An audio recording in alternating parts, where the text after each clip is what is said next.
Hello everyone, welcome to the champion eagle. ये है हमारा डे 2 का सेशन 2 और इस सेशन में हम पढ़ने जा रहे हैं क्लास 12th की केमिस्ट्री का चैप्टर 1 जो हमने कल स्टार्ट किया था। आज हमने क्या पढ़ना है उसमें? हमने आज कवर करनी है कॉन्सेंट्रेशन टर्म्स। क्या कवर करेंगे हम? Concentration terms. और साथ ही साथ कॉन्सेंट्रेशन टर्म्स के पहले जो हमारा एक पेंडिंग टॉपिक था कल वाले लेक्चर का, वो है टाइप्स ऑफ सॉल्यूशंस। तो आज सबसे पहले हम टाइप्स ऑफ सॉल्यूशंस को कवर करेंगे और साथ ही साथ बाद में हम कॉन्सेंट्रेशन टर्म्स का बेसिक आइडिया लेंगे कि कौन कौन सी कॉन्सेंट्रेशन टर्म्स हमने पढ़नी है इस क्लास में। कॉन्सेंट्रेशन टर्म्स हमने सारी मोस्टली हमने मोल कंसेप्ट वाले चैप्टर में भी पढ़ी हुई हैं, लेकिन अगर किसी का 11th का बैकलॉग है तो ये उनके लिए एक हाई चांस है कि वो मोल कंसेप्ट के चैप्टर के सबसे इम्पॉर्टेंट पार्ट को रिवाइज कर सकते हैं। इसे दोबारा से समझने का उन्हें मौका मिला है। और जिन्होंने चैप्टर 1 समझा हुआ है मोल कंसेप्ट, तो वो इसे एज अ रिवीजन प्रैक्टिस देख सकते हैं। बिल्कुल ठीक। और इससे पहले हमने अब पढ़ना है टाइप्स ऑफ सॉल्यूशंस। तो टाइप्स ऑफ सॉल्यूशंस हमारे पास अलग अलग तरह से होते हैं। जैसे हमारे पास अगर हम कहें सॉल्यूशंस है, तो सॉल्यूशंस को अगर हमने बेसिकली डिवाइड करना है तो टाइप्स में डिवाइड करेंगे। कौन सी? 2 टाइप्स होती हैं हमारे पास, 3 टाइप्स होती हैं एक्चुअली। देखो, तो हमारे पास 3 टाइप्स होती हैं सॉल्यूशंस को डिवाइड करने के लिए, एक 1, एक 2 और ये 3। फर्स्ट टाइप में हमने क्या पढ़ना होता है? देखो, फर्स्ट में हमने पढ़ना है types of solutions on the basis of number of components. क्या पढ़ना है? नंबर ऑफ कंपोनेंट्स के बारे में, कि जो सॉल्यूशन है उस पर कितने कंपोनेंट्स हैं। ठीक है, जैसे हमने उस दिन भी बात की थी कि 2 कंपोनेंट्स भी हो सकते हैं या फिर 2 से ज़्यादा भी हो सकते हैं। 1 कंपोनेंट अगर होगा वो फिर सॉल्यूशन नहीं कह सकते, वो प्योर सब्सटेंस होगा। बिल्कुल ठीक। तो अब हम नंबर ऑफ कंपोनेंट्स के बेसिस पर सबसे पहले डिवाइड करेंगे सॉल्यूशंस को। तो हमारे पास यहाँ पर अलग अलग टाइप्स आ सकती है, बहुत सारी टाइप्स हैं, infinite we can say. Binary solution, जिसमें क्या होते हैं? 2 कंपोनेंट्स होते हैं। इसी बेसिस पे अगर हम डिवाइड करें तो हमारे पास आता है टर्नरी सॉल्यूशन। टर्नरी सॉल्यूशन मतलब 3 कंपोनेंट्स। इसके बाद हमारे पास यहाँ पर ही आएगा 4 कंपोनेंट्स वाला क्वाटरनरी सॉल्यूशन। कौन सा सॉल्यूशन? क्वाटरनरी।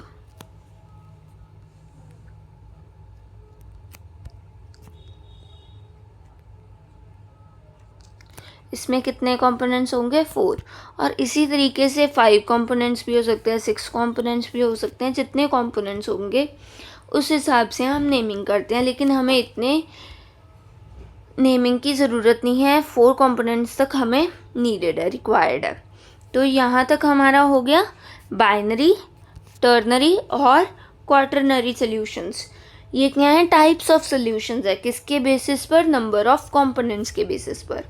जो बाइनरी सॉल्यूशन है इसके 2 कंपोनेंट्स होते हैं। हमने जो बात की है 2 कंपोनेंट्स, उन 2 कंपोनेंट्स को हम कहते क्या हैं? उन दोनों का नाम होता है, एक होता है सॉल्यूट और दूसरा होता है सॉल्वेंट। ठीक है, यहाँ तक हमें बेसिकली पता भी होता है भी बाइनरी सॉल्यूशन में सॉल्यूट और सॉल्वेंट होता है। लेकिन अगर कोई टर्नरी सॉल्यूशन है उसमें भी क्या होगा? उसमें क्या होगा? 1 सॉल्वेंट और 2 क्या होंगे? सॉल्यूट्स होंगे। क्या होंगे? 2 सॉल्यूट्स होंगे हमारे पास। ठीक है, तो ये क्या है? Ternary solution. सॉल्यूट और सॉल्वेंट में डिफरेंस हम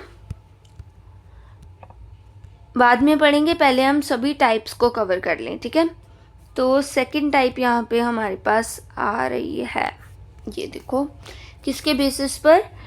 on the basis of amount. किसकी अमाउंट? सॉल्यूट की अमाउंट। किसकी अमाउंट? सॉल्यूट की अमाउंट ऑफ सॉल्यूट। एक सेकेंड, इसे हम कर देते हैं रब, क्योंकि ये हमें तंग कर रहा है। तो अमाउंट ऑफ सॉल्यूट के बेसिस पर अब आएगा हमारे पास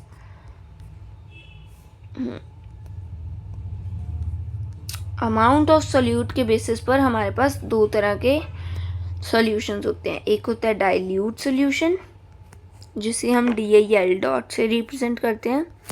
दूसरा होता है कॉन्सेंट्रेटेड सॉल्यूशन। अगर हम इसकी डेफिनेशन की बात करें तो यहाँ पर आएगा डाइल्यूट सॉल्यूशन, जिसमें क्या है, सॉल्यूट बहुत कम है कंपैरेटिवली, सॉल्वेंट बहुत ज़्यादा है, very high amount of solvent, ठीक है, और सॉल्यूट क्या है, बहुत कम है।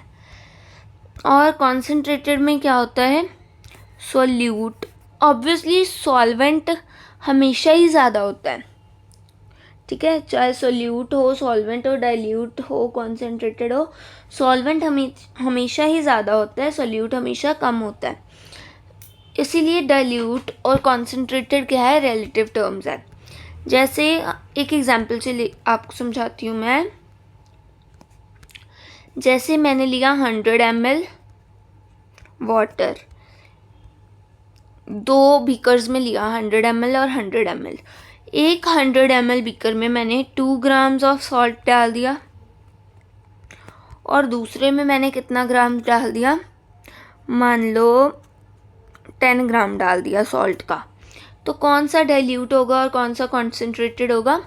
जिसमें ज़्यादा अमाउंट है सॉल्यूट की। देखो यहाँ पे अगर हम बात करें तो ऑब्वियसली सॉल्वेंट ज़्यादा ही है, ठीक है, सॉल्वेंट की हमेशा क्या रहेगी, ज़्यादा रहेगी अमाउंट, और सॉल्यूट की कम रहेगी। अगर हम दोनों में से कंपेयर करें 10 ग्राम और 2 ग्राम में से, तो 2 ग्राम वाला क्या होगा, डाइल्यूट होगा, और 10 ग्राम वाला क्या होगा, कॉन्सेंट्रेटेड सॉल्यूशन होगा। इस बेसिस पर हम डिवाइड करते हैं। तो आप अगर डेफिनेशन लिखना चाहो तो आप लिखो, डाइल्यूट सॉल्यूशन में लिखेंगे less amount of solute is present in a given amount of solvent. Concentrated में लिखेंगे comparatively high amount of solute is present in a given amount of solvent, ठीक है। तो यहाँ पर क्या है, सॉल्यूट की जो, एक सेकेंड, सॉल्यूट जो है हमारे पास, उसकी कंपैरेटिवली क्या है, अमाउंट कम है, ठीक है, लेस है यहाँ पर। इसके बाद सॉल्यूशंस को ही हमने डिवाइड किया था 3 बेसिस पर, हम रिवाइज कर रहे हैं। नंबर ऑफ कंपोनेंट्स के बेसिस पर क्या था, बाइनरी और टर्नरी सॉल्यूशन, और quaternary solution means 4 components. Amount of solute के बेसिस पर अगर हम देखें तो डाइल्यूट और कॉन्सेंट्रेटेड होंगे सॉल्यूशंस। इसके बाद हमारे पास आएगा किसके बेसिस पर, फिजिकल स्टेट के बेसिस पर। फिजिकल स्टेट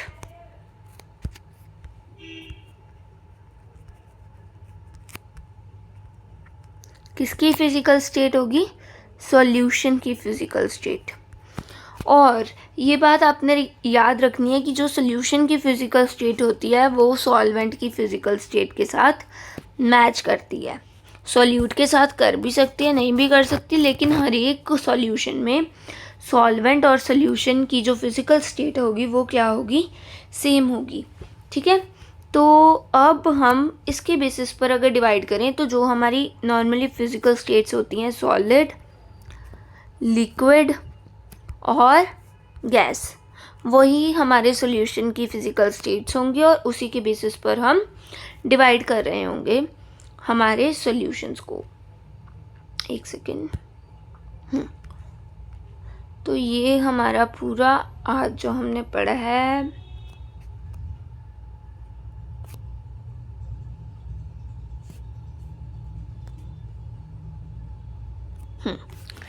तो ये जो आज हमने पढ़ा है सारा हमारे पास आ गया सॉल्यूशंस की क्लासिफिकेशंस, टाइप्स ऑफ सॉल्यूशंस जो भी हैं हमारे पास। एक सेकेंड। हाँ, तो हम किसके बारे में पढ़ रहे हैं?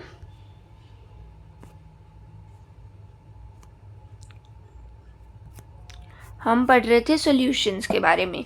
सॉल्यूशंस को हम क्लासिफाई कर सकते हैं, उसकी टाइप्स बता सकते हैं, उसको डिवाइड कर सकते हैं। तो किस किस के बेसिस पर? नंबर 1 आता है नंबर ऑफ कंपोनेंट्स के बेसिस पर कि सॉल्यूशन में कितने कंपोनेंट्स हैं।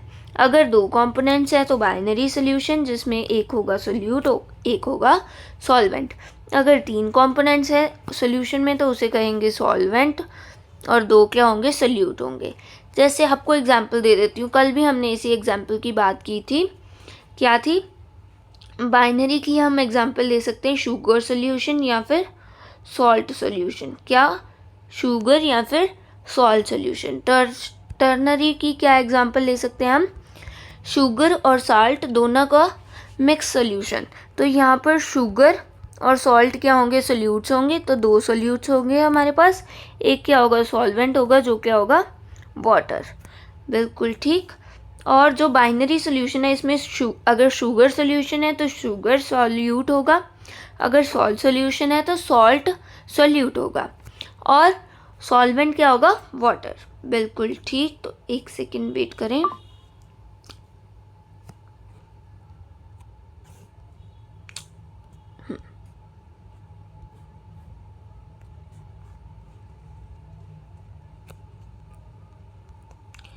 तो यहाँ तक हमारा हो गया क्लियर। बाइनरी सॉल्यूशन होता है हमारे पास, टर्नरी सॉल्यूशन होता है, और अगर 4 कंपोनेंट्स है तो क्वाटरनरी सॉल्यूशन कहते हैं हम उसे। इसमें भी फिर 3 सोल्यूट्स होंगे और 1 सॉल्वेंट होता है। ठीक है। इसके बाद हमारे पास आएगा अमाउंट ऑफ सोल्यूट के बेसिस पर कि सॉल्यूशन में जो सोल्यूट है उसकी अमाउंट कंपैरेटिवली ज़्यादा है या कंपैरेटिवली कम है। डाइल्यूट और कॉन्सेंट्रेटेड क्या है? कंपैरेटिव टर्म्स है, रिलेटिव टर्म्स है। जैसे मैंने आपको एग्जांपल बताई है, 100 ml ऑफ वाटर है, उसमें हम 2 ml विनेगर ऐड कर दें, 10 ml विनेगर ऐड कर दें और 20 ml विनेगर ऐड कर दें, तो आप मुझे बताओ 2 ml वाला डाइल्यूट होगा, इसे हम हाईली डाइल्यूट कह सकते हैं, है ना, कंपैरेटिवली। लेकिन हम नॉर्मली क्या कहेंगे? डाइल्यूट। इसे भी क्या कहेंगे? डाइल्यूट। इसके कंपैरेटिव में 10 ml वाला क्या है? कॉन्सेंट्रेटेड है, 2 ml से ज़्यादा कॉन्सेंट्रेटेड है।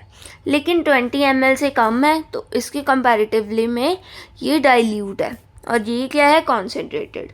तो जैसे हम फिज़िक्स में बात करते हैं रेस्ट और मोशन क्या है? रिलेटिव टर्म्स है, उसी तरीके से डाइल्यूट और कॉन्सेंट्रेटेड भी क्या है? रिलेटिव टर्म्स हैं। ठीक है। अब हमारे पास आ गया नेक्स्ट क्या है? सॉल्यूशंस की classifications based on the physical state of solution. Physical state of solution किस पे डिपेंड करती है? सॉल्वेंट की फिजिकल स्टेट पे। किसकी फिजिकल स्टेट पे? सॉल्वेंट की फिजिकल स्टेट पे।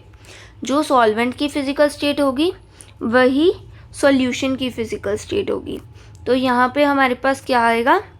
सॉलिड, लिक्विड और गैस। ये हमारे 3 बेसिस है क्लासिफिकेशन करने के सॉल्यूशंस के। ठीक है, जिसकी बेसिस पे बाइनरी, टर्नरी और क्वाटरनरी होते हैं, डाइल्यूट और कॉन्सेंट्रेटेड होते हैं, सॉलिड, लिक्विड और गैसेस होते हैं। बिल्कुल ठीक। तो ये हमारे क्या थे? टाइप्स ऑफ सॉल्यूशंस थे। अब हम बात करेंगे सॉल्यूट और सॉल्वेंट के बारे में कि हम किसी सॉल्यूशन में कैसे डिसाइड कर सकते हैं कि कौन सा कंपोनेंट सॉल्यूट है और कौन सा कंपोनेंट सॉल्वेंट है। इसके बारे में अब हमने बात करनी है। तो एक सेकेंड। सॉल्यूट की अगर आप डेफिनेशन लिखो तो आप क्या लिखोगे? सॉल्वेंट की अगर आप डेफिनेशन लिखो तो क्या लिखोगे?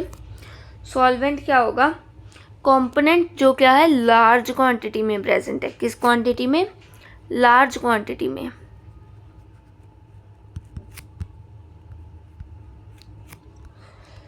और जो सॉल्यूट है वो क्या होगा? कंपैरेटिवली लेस क्वांटिटी में होगा प्रेजेंट। तो अब क्वांटिटी कौन कौन सी हो सकती है, जैसे आप मास ले सकते हो, एक सेकेंड, जैसे आप मास ले सकते हो जिसका मास ज़्यादा है, आप मोल्स के थ्रू बात कर सकते हो, वॉल्यूम देख सकते हो आप, इसके बाद आप मोल फ्रैक्शन देख सकते हो।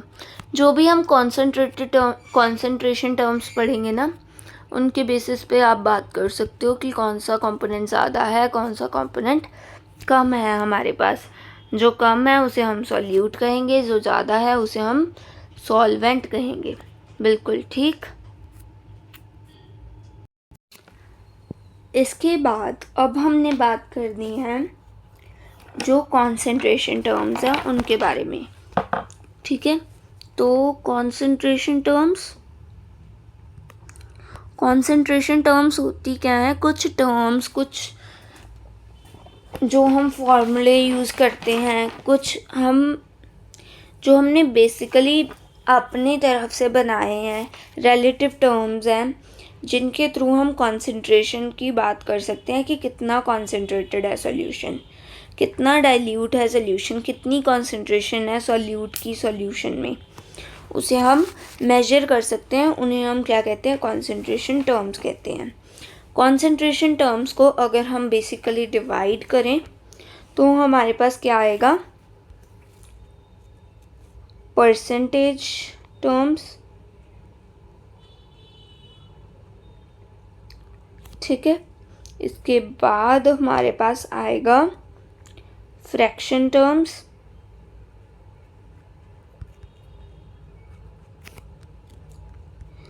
इसके बाद आएगा पार्ट्स, जिसकी हमने कल भी बात की थी जब हम एनसीईआरटी रीड कर रहे थे। वो क्या थी, ppm, पार्ट्स पर मिलियन, पार्ट्स पर बिलियन और पार्ट्स पर ट्रिलियन, ठीक है। और इसके बाद हमारे पास कुछ आएंगी मोलैरिटी, नॉर्मैलिटी, मोलैलिटी, फॉर्मैलिटी, ठीक है। ये सारी कॉन्सेंट्रेशन टर्म्स अब हमारे पास आएंगी। एक आएगी स्ट्रेंथ, ठीक है। यहाँ तक हमारा हो गया क्लियर। अब सबसे पहले हम बात करते हैं परसेंटेज टर्म्स की। परसेंटेज टर्म्स मीन्स हमें परसेंटेज बतानी है। किसकी परसेंटेज होगी, आप बेसिकली याद रख लो कि जब भी हम परसेंटेज टर्म्स की बात करेंगे तो हम क्या करेंगे, सॉल्यूट अपॉन में total means solute plus solvent into क्या कर देंगे, 100 कर देंगे। अब ये डिपेंड करता है कि सोल्यूट का हमने मास लेना है या वॉल्यूम लेनी है, टोटल सॉल्यूशन का हमने मास लेना है या वॉल्यूम लेनी है, वो हमारी परसेंटेज टर्म पे डिपेंड करता है। परसेंटेज टर्म्स की भी अलग अलग टाइप्स होती हैं, लेकिन ये मैंने आपको एक बेसिक आइडिया दिया है कि कोई भी परसेंटेज टर्म होगी उसका फॉर्मूला ये होगा, सोल्यूट अपॉन में टोटल मीन्स सॉल्यूशन का, इसके बाद इनटू 100। बिल्कुल ठीक। तो यहाँ पे हम फॉर्मूला नहीं पढ़ा रही हूँ मैं अभी, जस्ट आपको एक बेसिक आइडिया दिया है, आप याद रख सको कि सोल्यूट अपॉन में हम क्या करेंगे, सॉल्यूशन इनटू 100, ठीक है। एक सेकंड वेट करो।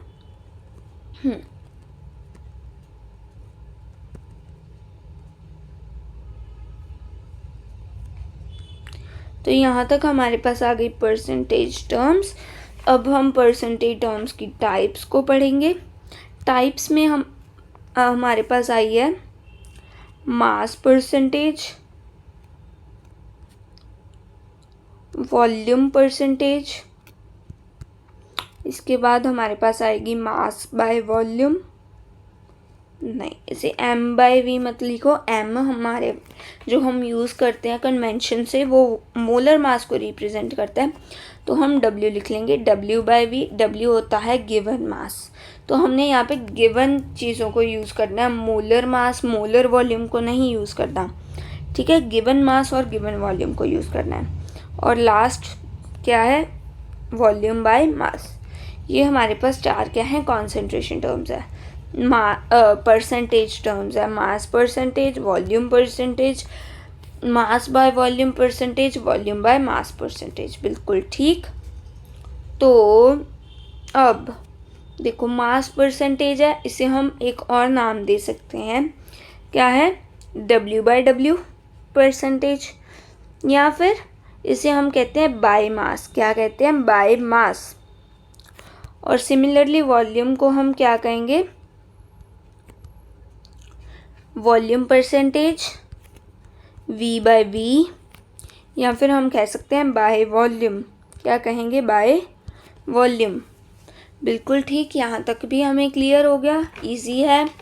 इसके बाद आएगा मास ऑफ सॉल्यूट। फॉर्मूले के बारे में हम बाद में बात करते हैं, लेकिन ऊपर क्या होगा, मास होगा, नीचे क्या होगा, वॉल्यूम होगी। तो मास बाय वॉल्यूम इंटू 100। किसका मास और किसकी वॉल्यूम ये मैंने आपको एक बार बता भी दिया बेसिकली, लेकिन अगर आपको नहीं क्लियर है तो हम इसके बारे में जब हम फॉर्मूलेज को डिस्कस करेंगे तब इसके बारे में हम बात करेंगे, ठीक है।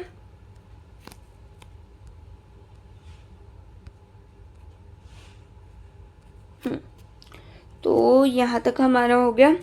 इसे हम और क्या कहते हैं, mass by volume, mass by volume. इसके बाद हमारे पास इसे हम कहते हैं वॉल्यूम बाय मास। ये भी हमें क्लियर है, ठीक है। तो ये थी हमारी परसेंटेज टर्म्स। इसके बाद हमारे पास आएंगी फ्रैक्शन टर्म्स, ठीक है। तो फ्रैक्शन टर्म्स क्या होंगी, फ्रैक्शन टर्म्स का भी ना फॉर्मूला बिल्कुल सेम है। अगर मैं आपको बताऊं, जस्ट डिफरेंस इतना होगा कि यहाँ पर भी हम सोल्यूट अपॉन टोटल की बात करेंगे, सोल्यूट अपॉन टोटल। टोटल क्या है, सॉल्यूशन है। सोल्यूट और सॉल्वेंट को मिलाकर हमारे पास क्या बन जाएगा, सोल्यूशन बन जाएगा। तो फ्रैक्शन टर्म्स में भी हम सोल्यूट अपॉन सोल्यूशन की बात करेंगे, लेकिन डिफरेंस क्या होगा, यहाँ पे हम 100 से मल्टीप्लाई नहीं कर रहे होंगे, ठीक है। तो फ्रैक्शन टर्म्स को हम आगे डिस्कस करते हैं यहाँ पर। तो फ्रैक्शन टर्म्स हमारे पास क्या है, 3 टाइप्स आएंगे इसके भी, मास फ्रैक्शन, वॉल्यूम फ्रैक्शन और मोल फ्रैक्शन। क्या आएगा, मोल फ्रैक्शन, ठीक है। तो ये होंगी हमारी 3 फ्रैक्शन टर्म्स। इसमें से हमने क्या करना है, फॉर्मूला मैंने आपको बेसिक बताया, सोल्यूट का मास ले लेंगे और सोल्यूशन का मास ले लेंगे, ठीक है। बेसिकली आपको बता रही हूँ, यहाँ पर हम सॉल्वेंट लेके भी सॉल्व कर सकते हैं, लेकिन अगर हम सॉल्यूशन की बात करेंगे कि मास फ्रैक्शन ऑफ सॉल्यूशन, तो हम हमेशा हम किसकी लेते हैं, सॉल्यूट की लेते हैं। Percentage fraction mass percentage of solution अगर पूछेंगे तो हम सॉल्यूट का ही बताएंगे, ठीक है। अगर हमें स्पेसिफाई करके नहीं बताया गया कि सॉल्यूट लेना है या सॉल्वेंट लेना है, तो हम हमेशा सॉल्यूट ही लेते हैं, लेकिन ये हम सॉल्यूट को सॉल्वेंट से रिप्लेस कर सकते होते हैं, ठीक है। सिमिलरली वॉल्यूम फ्रैक्शन में वॉल्यूम ऑफ सॉल्यूट या फिर volume of solvent upon total volume, ठीक है। इसके बाद हमारे पास आएगा मोल फ्रैक्शन। मोल्स में भी यही होगा, मोल्स को हम n से रिप्रेजेंट करते हैं, small n, number of moles of solute या फिर number of moles of solvent जो हमें क्वेश्चन में डिमांडेड है उसके हिसाब से, plus number of moles of solute plus number of moles of solvent. यहाँ हम लिख सकते हैं इसे n टोटल लिख सकते हो आप, टोटल नंबर ऑफ मोल्स, ठीक है। यहाँ तक आपको क्लियर है। फ्रैक्शन टर्म्स भी हमारी हो गई। इसके बाद हमारे पास आता है ppm, ppb और ppt। एक सेकेंड, ppm जैसे मैंने आपको कल भी बताया था, ये क्या होता है, 10⁻⁶ होता है मिलियन। 1 बिलियन में कितने होते हैं 10⁻⁹ और ट्रिलियन में कितना होता है 10⁻12। बिल्कुल ठीक। तो इसके बेसिस पर हम क्या है कॉन्सेंट्रेशन को डिफ़ाइन करेंगे, सॉल्यूशन की कॉन्सेंट्रेशन को हम डिफ़ाइन करेंगे, ठीक है। इसके बाद हमारे पास आएगा M कैपिटल है तो मोलैरिटी, क्या मोलैरिटी, N है तो नॉर्मेलिटी, इसके बाद स्मॉल m है तो मोलैलिटी, मोलैलिटी क्या आएगा मोलैलिटी। इसके बाद F मीन्स फॉर्मेलिटी,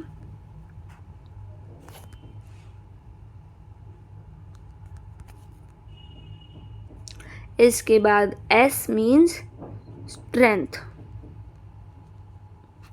बिल्कुल ठीक। एक बार हम साथ ही लिख लेते हैं N का क्या मतलब था नॉर्मेलिटी, और एक और रहेगी M का मतलब था मोलैरिटी। बिल्कुल ठीक। तो यहाँ तक हमें सारी बातें क्या हैं क्लियर हो चुकी हैं, ठीक है। अब हम आगे देखते हैं नंबर ऑफ मोल्स को कैलकुलेट करना एक बार हम सीख लेते हैं। इसके बाद हम कॉन्सेंट्रेशन टर्म्स को कंटिन्यू NCERT रीडिंग करेंगे टाइप्स ऑफ सॉल्यूशंस के बारे में, और कॉन्सेंट्रेशन टर्म्स को डीपली हम कल डिकोड करेंगे, ठीक है।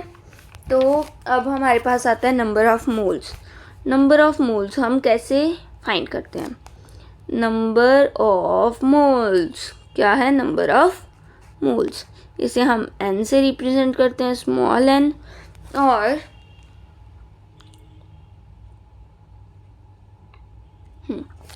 तो अगर हमने नंबर ऑफ मोल्स फाइंड करने हैं तो नॉर्मली फार्मूला क्या होता है जो हम क्लास 11th में सबसे पहला फार्मूला पढ़ते हैं number of moles find out करने का, वो क्या होता है given number of particles upon Avogadro's number. Avogadro's number को हम Na से रिप्रेजेंट करते हैं, और Na की वैल्यू क्या होती है ये मुझे आप कमेंट्स में बताओगे, ठीक है। इसको हम इक्वल किसके लिख सकते हैं गिवन मास जिसको हम W से रिप्रेजेंट करते हैं, और मोलर मास जिसको हम कैपिटल M से रिप्रेजेंट करते हैं। कैपिटल M से हम मोलैरिटी को भी रिप्रेजेंट करते हैं, लेकिन यहाँ पे आपने कंफ्यूज नहीं करना, ये गिवन मास है और ये क्या है मोलर मास है। बिल्कुल ठीक। इसके बाद हमारे पास आता है अगर हमने नंबर ऑफ मोल्स फाइंड करने हैं गैसेस के लिए तो आइडियल गैस इक्वेशन हम यूज़ करेंगे, आइडियल गैस इक्वेशन, ठीक है। आइडियल गैस इक्वेशन होती क्या है सबसे पहले बताओ, PV इक्वल्स टू nRT। यहाँ पे n क्या है हमारा नंबर ऑफ मोल्स है, तो n की वैल्यू क्या आ जाएगी PV अपॉन RT। तो अगर ये आइडियल गैस इक्वेशन है तो सिर्फ किस पे एप्लीकेबल होगी गैसेस पे, किस पे एप्लीकेबल होगा ये फार्मूला गैसेस पे। और एक और फार्मूला होता है नंबर ऑफ मोल्स का जो सिर्फ गैसेस के लिए एप्लीकेबल होता है, वो होता है गिवन वॉल्यूम अपॉन में मोलर वॉल्यूम, क्या है मोलर वॉल्यूम। और मोलर वॉल्यूम क्या होती है, अगर तो हमें जो प्रेशर दिया है 1 एटमॉस्फेयर दिया है तो मोलर वॉल्यूम होती है 22.4 लीटर्स, और अगर हमें जो प्रेशर दिया है वो बार में दिया है, बार में भी 1 बार होना चाहिए। मोलर कब होता है जब 1 बार हो, 1 एटमॉस्फेयर हो और 273 केल्विन हो। दोनों में 273 केल्विन क्या है सेम है, यहाँ पर भी 273 केल्विन ही होगा और यहाँ पर भी 273 केल्विन ही होगा, लेकिन डिफरेंस कहाँ पे आएगा प्रेशर के यूनिट्स पे। यहाँ पर 1 एटमॉस्फेयर है तो 22.4 लीटर है हमारी मोलर वॉल्यूम, और यहाँ पे बार में है तो यहाँ पे क्या आएगा 22.7 लीटर्स मोलर वॉल्यूम। यहाँ तक आपको सारा कुछ क्लियर होगा आई होप। यहाँ पे एक चीज़ और रह गई, एक सेकेंड। हाँ, तो हम यहाँ पे बात कर रहे थे, तो यहाँ पे आर क्या है? आर क्या है? यूनिवर्सल, एक सेकेंड, आर क्या है हमारे पास? Universal gas constant. इसकी वैल्यू भी आपने थर्मोडायनेमिक्स में पढ़ी होगी, तो ये भी आप मुझे कमेंट्स में बताओगे। बिल्कुल ठीक। तो अब हम जाते हैं एनसीईआरटी रीडिंग पर। तो कल हमने इंट्रोडक्शन पढ़ ली थी एनसीईआरटी में सॉल्यूशंस चैप्टर की। तो आज हमने क्या करना है? टाइप्स ऑफ सॉल्यूशन को पढ़ना है। टॉपिक 1.1 है टाइप्स ऑफ सॉल्यूशंस, इसे हमने आज पढ़ना है।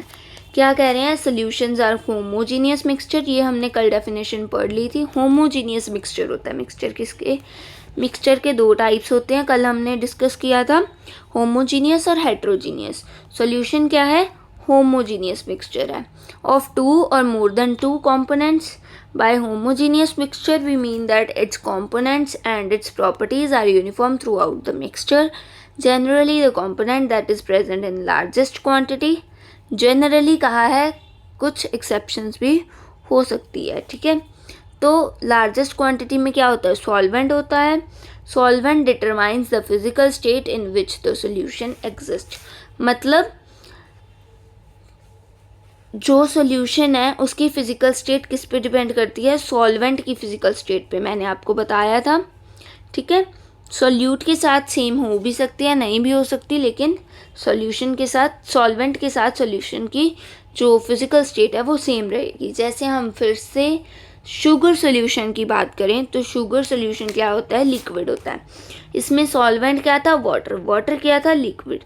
तो सॉल्यूशन भी लिक्विड था और सॉल्वेंट भी लिक्विड है, लेकिन जो हमने सॉल्यूट ऐड किया वो क्या था? शुगर के क्रिस्टल्स। वो क्या थे? क्या थे? सॉलिड थे, ठीक है। तो वन और more than components present in the solution other than the solvent are called solutes. In this unit we shall consider only binary solutions। यहाँ पे हमने सिर्फ बाइनरी सॉल्यूशंस को पढ़ना है, ना हमने टर्नरी सॉल्यूशंस को पढ़ना है और ना ही हमने क्वाटरनरी सॉल्यूशंस को पढ़ना है, ठीक है। consisting of two components. Here each component may be solid, liquid or in gaseous state and are summarized in table 1.1। ये जो टेबल है ये बहुत इम्पॉर्टेंट है, इसमें से क्वेश्चन आने की चांसेस बहुत ज़्यादा होते हैं, ठीक है। तो इसे हम एक बार डिस्कस करते हैं। क्या है? अगर हमें गैसियस सॉल्यूशन कहा है तो मतलब क्या है? सॉल्वेंट गैस होगी। लिक्विड सॉल्यूशन है तो सॉल्वेंट लिक्विड होगा। सॉलिड सॉल्यूशन है तो सॉल्वेंट सॉलिड होगा, ठीक है। और अब हम तो अगर गैस सॉल्वेंट है और गैस ही सॉल्यूट है तो मिक्सचर ऑफ, इसकी एग्जांपल क्या है? Mixture of oxygen and nitrogen gas. जैसे एयर भी गैसियस सॉल्यूशन की एग्जांपल है, लेकिन वो बाइनरी सॉल्यूशन नहीं है, ठीक है। गैस में अगर हम लिक्विड ऐड कर दें उसकी क्या एग्जांपल है? Chloroform mixed with nitrogen gas. Nitrogen gas यहाँ पे क्या है? सॉल्वेंट है। क्लोरोफॉर्म क्या है हमारे पास? क्या है? सॉल्यूट है। इसके बाद आएगा solid in a gas, camphor in nitrogen gas.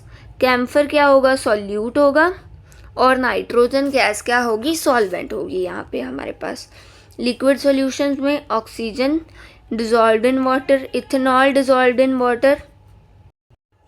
यहाँ पे जो लिक्विड सॉल्यूशंस है उसमें अगर गैस क्या है हमारे पास? सॉल्यूट है, तो इसकी एग्जांपल क्या होगी? Oxygen dissolved in water. Water क्या होगा हमारे पास? वाटर क्या होगा? सॉल्वेंट और ऑक्सीजन क्या होगा? सॉल्यूट। इथेनॉल क्या है? लिक्विड है और वाटर में डिजॉल्व्ड है। वाटर क्या है? सॉल्वेंट और इथेनॉल क्या है? सॉल्यूट है। लिक्विड इन लिक्विड की एग्जांपल है ये। इसके बाद आएगा हमारे पास glucose dissolved in water. Glucose क्या होता है? सॉलिड फॉर्म में होता है। तो ये लिक्विड सॉल्यूशंस की 3 एग्जांपल्स होगी। इसके बाद हमारे पास आता है सॉलिड सॉल्यूशन, जिसकी एग्जांपल है gas in a solid solvent में क्या आएगा, solution of hydrogen and palladium.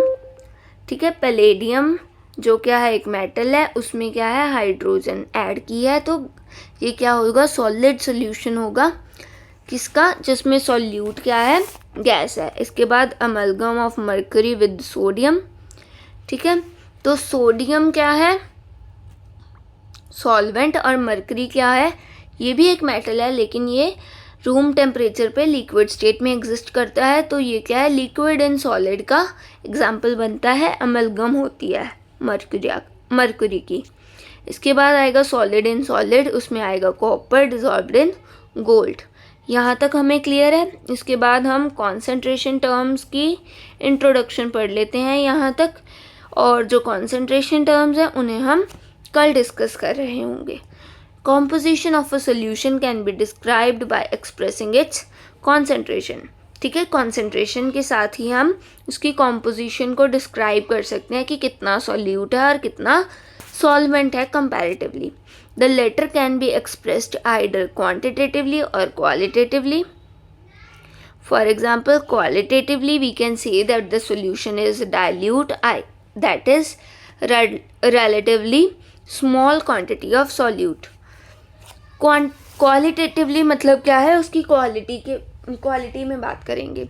अगर मान लो 100 ml मिल्क है, उसमें हमने 100 ml ही पानी डाल दिया, तो ये क्या हो जाएगा, बहुत डाइल्यूट मिल्क हो जाएगा। और अगर हमारे पास 100 ml मिल्क है और उसमें हम 20 ml पानी डालेंगे, तो कंपैरेटिवली क्या है, कॉन्सेंट्रेटेड होगा। डाइल्यूट वो भी होगा लेकिन कंपैरेटिवली क्या होगा, कॉन्सेंट्रेटेड होगा। तो ये क्या है, क्वालिटी की बात कर रहे हैं, मिल्क की क्वालिटी। मिल्क की क्वालिटी क्या है, अगर डाइल्यूट होगा तो क्वालिटी क्या हो जाएगी, कम हो जाएगी। बिल्कुल ठीक। इसके बाद आएगा और it is concentrated, that is relatively large quantity of solute is present in given amount of solvent. इसके बाद आएगा but in real life these kinds of description can add to a lot of confusion. हमें क्या करना चाहिए, हमेशा quantitatively बात करेंगे तो हमें पता चलेगा कि कितना डाइल्यूट किया गया है, कितना अमाउंट ऑफ पानी डाला गया है दूध में, कितनी डाइल्यूशन की गई है। ठीक है, these kinds of description can add lot of confusion, thus the need for a quantitative description of the solution is required. तो जो concentration terms हैं वो क्या बताती हैं, हमें quantitative description देती हैं, और जो dilute और concentrated words हैं और types of solution है ये हमें qualitatively बताते हैं solution के बारे में। सो आई होप कि यहाँ तक आपको सारी बातें क्लियर हो गई होंगी। कल वाले टॉपिक्स और आज वाले टॉपिक्स इजी थे, तो आप रिवाइज करते रहिए। Stay tuned, subscribe to the channel, like the video, comment, share and thank you.